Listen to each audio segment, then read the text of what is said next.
Liberal member Rachel Bendayan gives part of her 5 minutes to Chrystia Freeland so that she doesn't have to ask any hard questions related to the Emergency Act invocation. Rachel shares some important facts to justify why this act was needed. Unfortunately, she completely misses the point as to the jurisdiction of which the act was invoked. Here's the clip. Ms. Bendayan, thank you. Thank you very much, Madam Chair.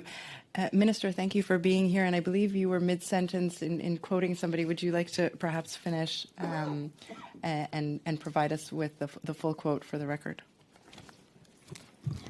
I would. And look, I appreciate many of us here are elected and we have a partisan job to do.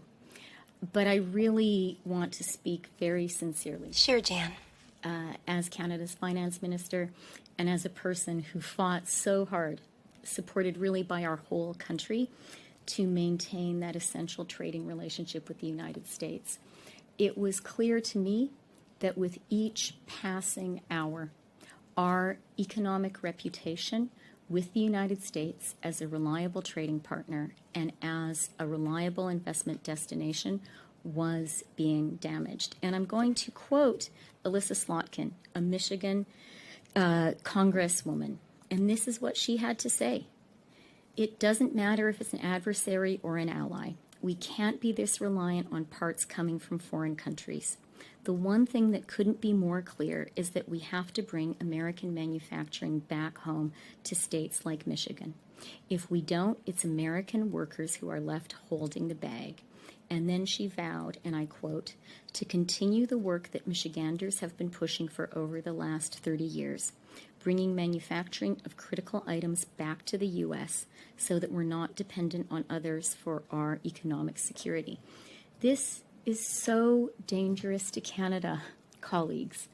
I was deeply, deeply concerned that these illegal blockades and this illegal occupation would provoke a whole new wave of protectionism and deeply erode our trading relationship with the United States. That was a real economic threat. And going back to Mr. Motz's point, reputational harm is not something that you necessarily feel fully in the moment. It's something that you feel in the years ahead. Later on, I'll quote Flavio Volpe, who talked about, at the time, his concerns that going forward, investors would not choose to put their money into Canada because they would quite reasonably say to themselves, there is no guarantee that parts that we build in Canada will be able to freely and easily travel to the United States. I also spoke directly with U.S. government officials.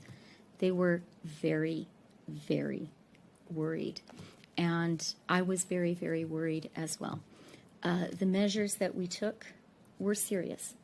And the members of this committee are right to scrutinize them carefully. But I do also want to remind everyone here that the economic harm in the moment and in the weeks, months, and indeed years to come was serious, and it was becoming more serious every single day.